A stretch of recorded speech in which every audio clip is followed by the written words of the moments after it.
اس کے ساتھ بیٹھتے ہوئے پوچھا کہ آپ کچھ خاموش لگ رہے ہیں، کیا کل جو بھی ہوا وہ آپ کی صرف کچھ لمحوں کی بے اختیاری تھی یا جذباتی فیصلہ جس پر اب آپ پچھتا رہے ہیں؟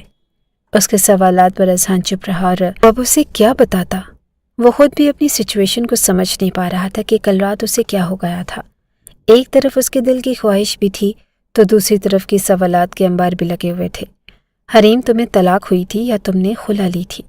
اذہان کے منہ سے یہ سن کر وہ چونک سے گئی۔ اس وقت یہ سوال اس کی سمجھ میں کچھ نہیں آیا کہ وہ کیا سوچ رہا ہے، بجائے اس کے سوال کا جواب دینے کے وہ اس سے پوچھ رہا ہے۔ حریم نے بھی خود پر بے نیازی کا خول چڑھا لیا اور سپاٹ لہجے میں جواب دیا، میں نے خلا نہیں لی تھی، اس نے خود طلاق دی تھی۔ وہ یہ کہہ کر وہاں سے اٹھ گئی اور کمرے سے باہر چلی گئی، جبکہ اذہان سوچتا رہ گیا اور کل رات جو کچھ بھی ہوا تھا اس کے بعد اس کا سوچنا بنتا بھی تھا۔ اسے یہی پتہ چلا کہ حریم کی پہلی شادی ٹوٹ چکی تھی، اس کی طلاق ہو گئی تھی، لیکن کل رات اس ایک راز نے اسے چونکا کر رکھ دیا کہ حریم کی زندگی میں آنے والا بھلے وہ دوسرا مرد تھا، لیکن اس کے ساتھ تعلق بنانے والا بلا شبہ وہ پہلا مرد ہی تھا۔ ایسا کیسے ہو سکتا ہے کہ اس نے اپنے پہلے شوہر سے کوئی تعلق ہی نہیں بنایا ہو؟ کوئی مرد اتنا بھی نیک نہیں ہو سکتا۔ میں خود کو ہی دیکھ لوں تو میں بھی تو آخر اس کے پیچھے پاگل ہو ہی گیا نا۔ حالانکہ میں نے پکا ارادہ کر رکھا تھا کہ اس کے قریب بھی نہیں جاؤں گا، تو آخر ایسا کیسے ہو سکتا ہے کہ اس کے پہلے شوہر نے اسے چھوا بھی نہ ہو؟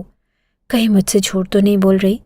وہ خود ہی اپنے آپ سے سوال کیا جا رہا تھا اور خود ہی اپنے آپ کو جواب دیے جا رہا تھا، اور اسے حریم پر پھر سے شک ہونے لگا کہ یہ لڑکی جو نظر آتی ہے وہ اصل میں ہے نہیں، کچھ تو ہے اس کے ساتھ میں، کوئی ایسا راز جسے یہ مجھ سے چھپا رہی ہے۔ ابھی وہ یہ سب باتیں سوچ ہی رہا تھا کہ وہ دوبارہ کمرے میں آئی اور پوچھنے لگی کہ آپ ناشتے میں کیا لیں گے؟ میں ناشتہ بنا رہی ہوں تو سوچا کہ پوچھ لوں۔ اذہان نے اس کے چہرے کی طرف دیکھا، بالکل بے تاثر چہرہ، ایسے جیسے وہ کوئی روبوٹ تھی جو حکم لینے آئی تھی۔ اس کو تو نہ میری کسی بات سے فرق پڑا اور نہ ہی میرے کسی سوال سے۔ یقیناً یہ لڑکی بہت شاطر ہے، مجھے اس سے بچ کے رہنا ہوگا، بلکہ اپنے بیٹے کو بھی بچانا ہوگا۔ شاید میں نے اس سے شادی کر کے بہت بڑی غلطی کر دی۔ وہ پھر سے سوچوں میں جا چکا تھا، اور جب حریم نے چٹکی بجا کر اسے اپنی طرف متوجہ کیا اور اپنا سوال دہرایا تو وہ کہنے لگا کہ کچھ بھی لے آؤ، کھا لوں گا۔ وہ حریم پر نظر رکھنے لگا کہ وہ کب کیا کرتی ہے، کس سے بات کرتی ہے اور کیا بات کرتی ہے، اور قاسم کو کیسے ٹریٹ کرتی ہے۔ شام کا وقت تھا کہ حریم کو اس نے دیکھا کہ وہ فون پر بات کرتی ہوئی کمرے سے باہر نکلی۔ وہ بھی دبے قدموں اور اس کے پیچھے گیا تاکہ سن سکے وہ کس سے کیا بات کر رہی ہے۔ وہ کسی سے کہہ رہی تھی کہ اب جانتی ہے نا کہ میں نے یہ شادی صرف اور صرف قاسم کی وجہ سے کی ہے۔ دوسری طرف سے بات سن کر وہ کہنے لگی، نہیں، مجھے اپنے اس نام نہاد شوہر میں ذرا بھر بھی دلچسپی نہیں، میں اس گھر میں صرف قاسم کی وجہ سے ہوں۔ ہاں، مجھے سب یاد ہے، ٹھیک ہے، میں کل چکر لگاؤں گی۔ اسے حریم کی ان ادھوری باتوں کی تو سمجھ نہ آئی، لیکن ایک بات اس کے دماغ پر نقش ہو گئی کہ وہ بار بار قاسم کا ذکر کر رہی تھی، اور یہ بھی کہہ رہی تھی کہ وہ اس گھر میں صرف قاسم کی وجہ سے ہے۔ یقیناً وہ اس کا بچہ چھین نہیں آئی تھی۔ اس کا دل چاہا کہ وہ ابھی اور اسی وقت جا کر حریم سے اس ساری بات کو مطلب پوچھے، لیکن وہ نہیں چاہتا تھا کہ وہ محتاط ہو جائے، اس لیے وہ چپ چاپ کمرے میں آ گیا، اور اگلے دن وہ خود بھی تیار ہو گئی اور قاسم کو بھی تیار کر دیا۔ اتفاق کے طور پر اذہان اس دن آفس سے جلدی آ گیا تو ان دونوں کو تیار دیکھ کر حیران ہو گیا اور پوچھنے لگا کہ کہاں پر جا رہی ہو؟ تو وہ کہنے لگی کہ میں اور قاسم ذرا امی کی طرف جا رہے ہیں۔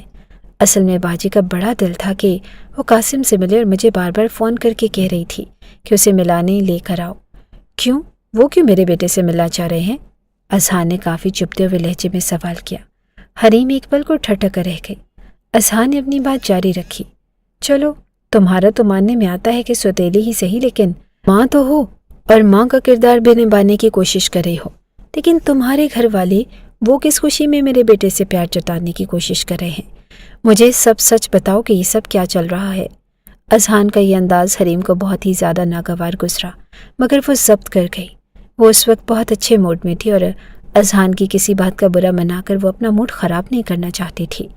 اس نے قاسم کو گود میں اٹھایا اور کہا کہ اگر آپ کو کوئی شک ہے تو میرے ساتھ چل سکتے ہیں۔ کچھ سوچ کر وہ اس کے ساتھ ہی چلا گیا۔ وہاں پر سب کا رویہ دیکھ کر وہ پریشان ہی ہو گیا۔ وہ سب واقعی میں قاسم سے بہت پیار کر رہے تھے، اور ان کا یہی لاڈ اور پیار تو اذہان کو اچھا نہیں لگ رہا تھا۔ خاص طور پر حریم کی بڑی بہن نے تو سارا وقت اذہان کے بیٹے قاسم کو گود میں ہی اٹھائے رکھا۔ یہی نہیں بلکہ انہوں نے قاسم کے لیے بہت سارے تحفے بھی لے کر رکھے ہوئے تھے، جن کو دیکھ کر قاسم بہت خوش ہوا اور خوشی خوشی واپس آ گیا۔ گھر واپس آ کر بھی اذہان کا بگڑا موڈ ٹھیک نہیں ہو سکا تھا اور کچھ دن یوں ہی بے کیف سے گزر گئے۔ روز رات کو اذہان کا دل حریم کی قربت کے لیے مچلتا۔ وہ کئی بار بے اختیار ہو کر بڑھتا مگر پھر اپنے آپ کو روک لیتا کہ نہیں، جب تک مجھے اس کی حقیقت معلوم نہیں ہو جائے گی میں ہرگز بھی اس سے کوئی تعلق استوار نہیں کروں گا۔ اگلے روز حریم کی ایک دوست کی شادی تھی اور دوپہر کا فنکشن تھا۔ ان دونوں کو ہی بلاوا دیا گیا تھا۔ اذہان جانا تو نہیں چاہتا تھا مگر حریم کی دوست کی پرزور اصرار پر وہ جانے کے لیے تیار ہو گیا۔ وہ آفس سے گھر آیا تو حریم بالکل تیار تھی۔ کاسنی رنگ کی کامدار فراک جو پیروں تک آتی تھی اور اس کے ساتھ سیم رنگ کی جیولری اور بالکل ہلکے سے میک اپ نے اس کو بہت خاص بنا دیا تھا۔ وہ بہت پیاری لگ رہی تھی۔ ایک پل کو تو اذہان کا دل چاہا کہ وہ آگے بڑھ کر اس کے گالوں کو چوم لے، لیکن وہ اپنے آپ کو کنٹرول کر گیا اور سپاٹ لہجے میں بولا، چلیں حریم، جو اس کی ایک نظر اور ایک جملے کو ترس رہی تھی۔ بجھ کر رہ گئی اور چپ چپ آ کر گاڑی میں بیٹھ گئی۔ حریم نے قاسم کو بھی ساتھ لے لیا تھا، اگرچہ وہ چاہتا تھا کہ قاسم کو گھر پر ہی چھوڑ دے، لیکن وہ قاسم کو ہرگز بھی گھر پر اکیلا چھوڑنے کے حق میں نہ تھی۔ قاسم کو ساتھ ہی لے آئی اور تقریب کے دوران اس نے بہت سی نظروں میں حریم کے لیے ستائش دیکھی۔ بلا شبہ وہ نظر لگ جانے کی حد تک خوبصورت لگ رہی تھی۔ وہ اس کو یوں دیکھ رہا تھا کہ اچانک حریم نے اس کی طرف دیکھ لیا اور وہ نظریں چرا کر ادھر ادھر دیکھنے لگا کہ کہیں اس کی چوری نہ پکڑی جائے، اور تبھی اس کی نظر ایک منظر پر ٹھہر سی گئی۔ یہ تو اس نے کبھی سوچا بھی نہیں تھا کہ اس کی دوبارہ کبھی ندا سے ملاقات ہو سکتی ہے۔ وہ یوں اس کو کبھی دیکھے گا، اور ندا نے بھی اذہان کو دیکھ لیا اور اس کے چہرے پر بھی ویسے ہی حیرانی سے مٹ آئی۔ اذہان کو لگا کہ وہ اب اس سے منہ چھپانے لگی ہے، لیکن وہ تو یوں اس کی طرف چلی آ رہی تھی کہ جیسے ان کے درمیان کبھی کچھ ہوا ہی نہیں۔ اذہان کے پاس آ کر اس نے بڑی بے تکلفی سے اس کے کندھے پر ہاتھ رکھا۔ ہائے اذہان، بہت عرصے بعد تمہیں دیکھ کر اچھا لگا۔ یوں ایک لڑکی کو اذہان کے پاس دیکھ کر حریم کو ناگواری سی محسوس ہوئی تو وہ چلتی ہوئی پاس آ کر کھڑی ہو گئی اور ندا کی نظر پہلے حریم پر پڑی اور پھر اس کی گود میں اٹھائے ہوئے قاسم پر۔ قاسم کو دیکھ کر ایک دم سے وہ کھڑی کی کھڑی رہ گئی، پھر جلدی سے اسے حریم کی گود سے لے کر چومنے لگی۔ وہ اب اپنے بیٹے کو گلے لگا رہی تھی، چوم رہی تھی، اور حریم کو سمجھ ہی نہیں آیا کہ ایک دم سے یہ کیا ہو گیا ہے اور وہ کون ہے۔ اس نے آگے بڑھ کر ندا کی گود سے تقریباً چھینتے ہوئے قاسم کو لیا اور سخت لہجے میں کہنے لگی، آپ کون ہیں؟ ایسے کیسے میرے بیٹے کو میری گود سے چھین سکتی ہیں؟ جبکہ اذہان تو یوں ہکا بکا تھا کہ جیسے وہ بولنا ہی بھول گیا۔ ندا نے اس کے یوں حق سے بات کرنے پر سر ہلایا۔ اوہ اچھا، تو تم نے بھی دوسری شادی کر ہی لی۔ ظاہر ہے کوئی مرد کب تک پرانی محبت کا ذوق بنا سکتا ہے۔ پھر وہ حریم کو دیکھ کر کہنے لگی، بی بی، میں اس بچے کی ماں ہوں، مجھے اسے اٹھانے اور پیار کرنے کا پورا حق ہے۔ حریم نے بے یقینی سے اذہان کی طرف دیکھا تو وہ نظریں چرا گیا، کیونکہ اسے یہی بتایا گیا تھا کہ اذہان کی پہلی بیوی کی وفات ہو چکی ہے اور اب یوں بھری محفل میں اس کی مری بیوی زندہ بھی ہو گئی تھی۔ اتنی دیر میں اذہان شاہ خود کو سنبھال چکا تھا۔ اس نے حریم کے گرد بازو پھیلا دیا اور اسے اپنے قریب کرتے ہوئے کہنے لگا، ہاں میں نے دوسری شادی کر لی اور میں بہت خوش ہوں کہ میرا یہ فیصلہ اس بار صحیح ثابت ہوا اور مجھے اس بار صحیح معنوں میں پتہ چلا کہ محبت کیا ہوتی ہے۔ یہ کہہ کر اس نے سب کے سامنے ندا کو جیلس کرنے کے لیے حریم کے گالوں پر پیار کیا۔ اس کا تیر نشانے پر لگا۔ ندا کے تو سر سے پاؤں تک آگ ہی لگ گئی۔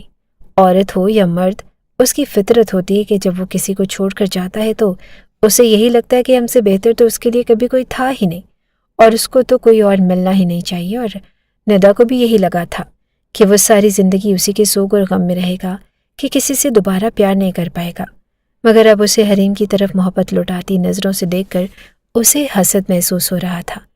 دوسری طرف حریم اتنے سارے لوگوں کے سامنے اس کے یوں پیار کرنے کا انداز دیکھ کر اندر ہی اندر خوش ہو گئی کہ چلو دنیا دکھاوے کے لیے ہی صحیح، اس نے مجھے اپنی بیوی تو تسلیم کیا اور عزت اور محبت بھی دی۔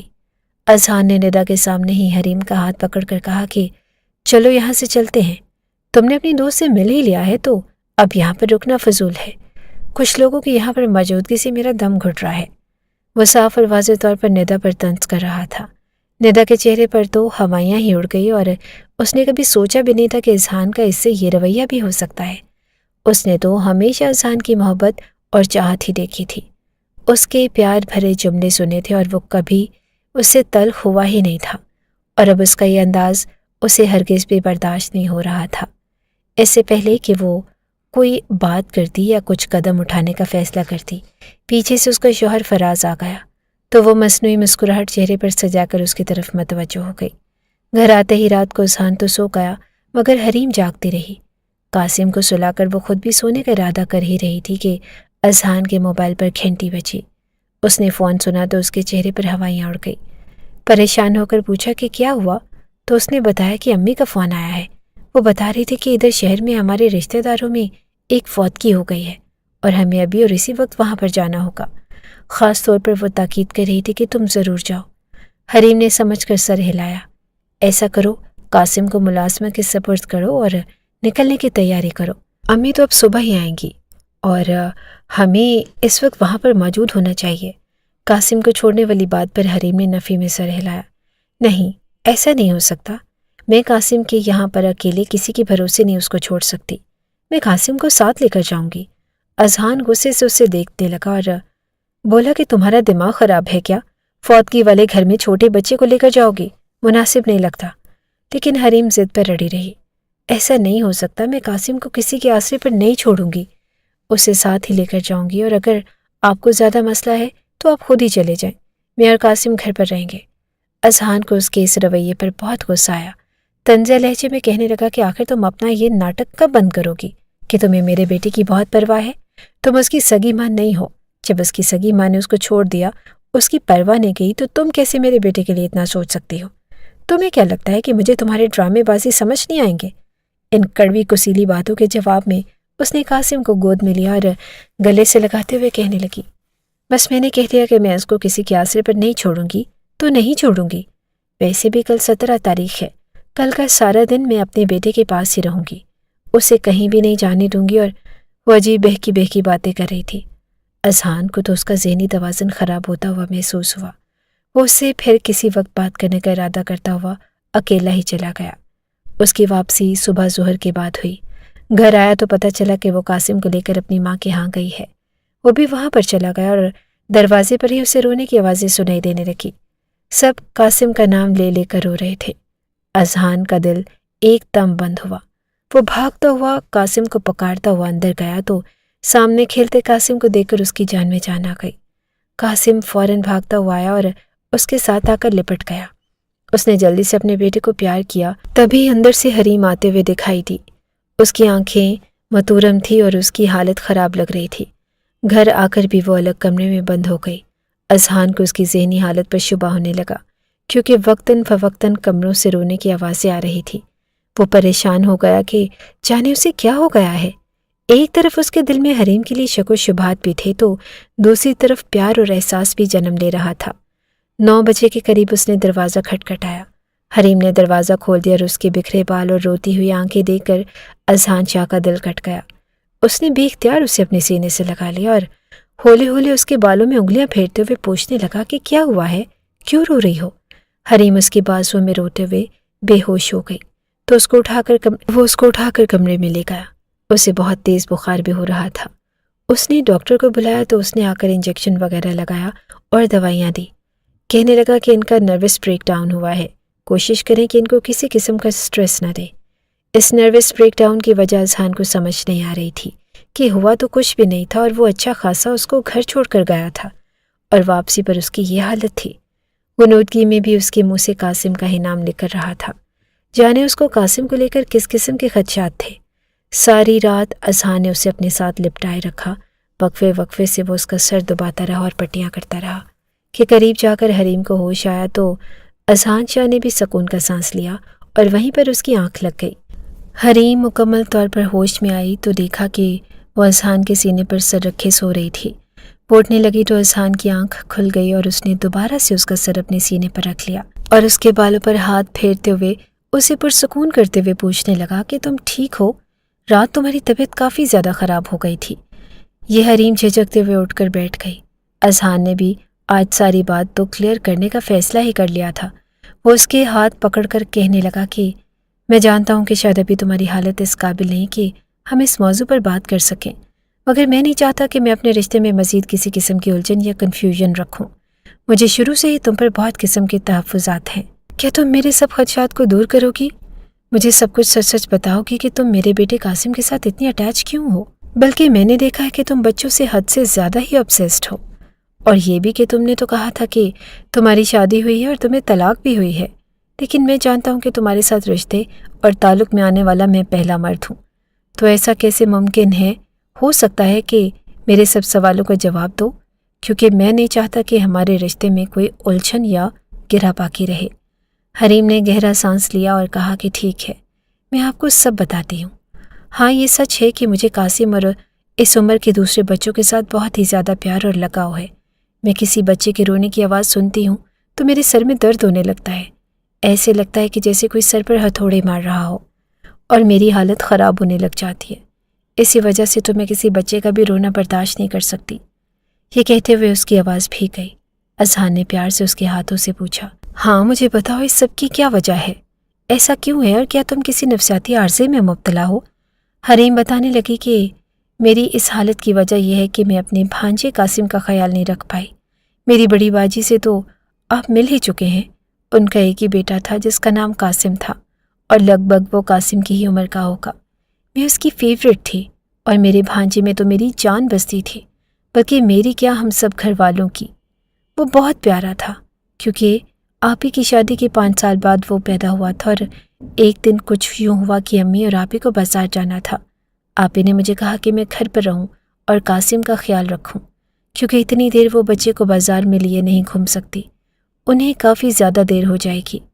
میں اور قاسم گھر پر رہ گئے، اور قاسم کے ساتھ کافی دیر کھیلنے کے بعد میں نے اسے سلا دیا اور اپنی دوست کا فون سننے کے لیے باہر آ گئی۔ تھوڑی دیر کے بعد مجھے قاسم کے رونے کی آواز سنائی دی۔ میں تو اس کی ایک سسکی پر بھاگی چلی جاتی تھی، لیکن اس دن نہ جانے کیا ہوا۔ میں نے سوچا کہ بچے کو بھوک لگ گئی ہوگی، ابھی تھوڑی دیر میں اسے دودھ دیتی ہوں۔ میں فون اپنے کان سے لگائے کچن میں آ گئی اور اس کا دودھ تیار کرنے لگی۔ قاسم کے رونے کی آواز مسلسل آ رہی تھی، لیکن میں بھاگ کر اندر نہیں گئی اور سکون سے اس کا فیڈر تیار کرنے لگی۔ جو ہی کمرے میں آئی تو میری چیخ نکل گئی۔ فیڈر اور موبائل میرے ہاتھوں سے چھوٹ کر نیچے گر گئے، کیونکہ قاسم خون میں لت پت پڑا تھا۔ ہمارا بیڈ کافی اونچا تھا اور وہ نیند میں بیڈ سے نیچے گر گیا تھا، اور اس طرح سے اس کا سر بری طرح سے ٹکرایا اور خون نکلنے لگ گیا۔ اب تو اس بیچارے کی رو رو کر بھی بس ہو چکی تھی۔ میں تو فوراً گھبرا گئی اور مجھے سمجھ نہیں آیا کہ میں کیا کروں، اور جلدی سے ایمبولینس کو فون کیا اور اسے ہسپتال لے گئی۔ میں کبھی سوچ بھی نہیں سکتی تھی کہ میری کوتاہی کی سزا مجھے خدا کی طرف سے اتنی بڑی ملے گی کہ وہ قاسم کو ہمیشہ ہمیشہ کے لیے ہم سے لے لے گا۔ ڈاکٹر نے کہا کہ خون بہت زیادہ بہہ جانے کی وجہ سے وہ بچے کو نہیں بچا پائے، اور یہ سنتے ہی ہماری تو دنیا ہی اندھیر ہو گئی۔ سب سے زیادہ حالت میری بری ہوئی، کیونکہ بھانجے کی موت کے ساتھ ساتھ مجھ پر یہ غم بھی سوار تھا کہ یہ سب جو کچھ بھی ہوا میری وجہ سے ہی ہوا تھا، میری لاپرواہی کی وجہ سے۔ باقی سب کو تو آہستہ آہستہ صبر آ گیا، لیکن مجھے نہیں آیا، کیونکہ بہنوئی نے میری بہن کو گھر واپس بھیج دیا کہ تم لوگوں نے میرے بیٹے کی جان لے لی، اب میں بیوی کا کیا کروں گا؟ ایک تو میری وجہ سے میرے بھانجے کی جان چلی گئی، اور دوسرا میری بہن کا گھر بھی خراب ہو گیا۔ ان سب چیزوں نے مل کر میرے دماغ پر اتنا اثر ڈالنا شروع کر دیا کہ میں نفسیاتی بن گئی۔ مجھ سے بچوں کا رونا برداشت نہیں ہوتا۔ میں جب کسی بچے کو روتے دیکھ لیتی تو اپنے بال پکڑ کر چلاتی۔ مجھے قاسم یاد آ جاتا اور میں دیواروں پر سر مار مار کر خود کو بے حال کر لیتی۔ میری آپی نے مجھے بہت سمجھایا، لیکن میں خود کو گلٹ سے کیسے نکالتی۔ پھر وہ مجھے سائیکیٹرسٹ کے پاس لے کر جانے لگی، جس نے مجھے زندگی کی امید دینا شروع کی کہ میں اپنے قاسم کو دوسرے بچوں میں تلاش کروں، ان کا خیال رکھ کر اپنے اس کا مداوع کروں۔ ان دنوں میرے گھر والوں کو میری شادی کی فکر پڑ گئی، اور خاندان میں سے تو کوئی میرا رشتہ لینے کو تیار ہی نہ تھا، کیونکہ سب میں یہ بات مشہور ہو چکی تھی کہ میں نفسیاتی ہو چکی ہوں۔ اماں کو رشتے والی نے ایک رشتے کا بتایا کہ اس آدمی کی پہلی بیوی وفات پا چکی تھی اور اس کے 3 بچے تھے، اور میں ویسے تو شاید کبھی بھی اس بے جوڑ شادی پر راضی نہ ہوتی، لیکن بچوں کی وجہ سے مان گئی۔ اور کچھ میں محسوس کر رہی تھی کہ میں نے اپنے گھر والوں کو کچھ زیادہ ہی پریشان کر دیا ہے۔ وہ میری ذمہ داری سے آزاد ہونا چاہتے ہیں، تو میں نے چپ چاپ اس رشتے پر ہاں کر دی۔ لیکن اس آدمی نے مجھے نکاح کے وقت ہی یہ کہہ دیا کہ اسے مجھ سے کسی قسم کا کوئی سروکار نہیں، وہ صرف مجھے اپنے بچوں کی ملازمہ بنا کر لے جا رہا ہے۔ شاید اس نے مجھ پر یہ سب اپنا روپ جمانے کے لیے کہا ہو، لیکن میں نے اس کی بات سے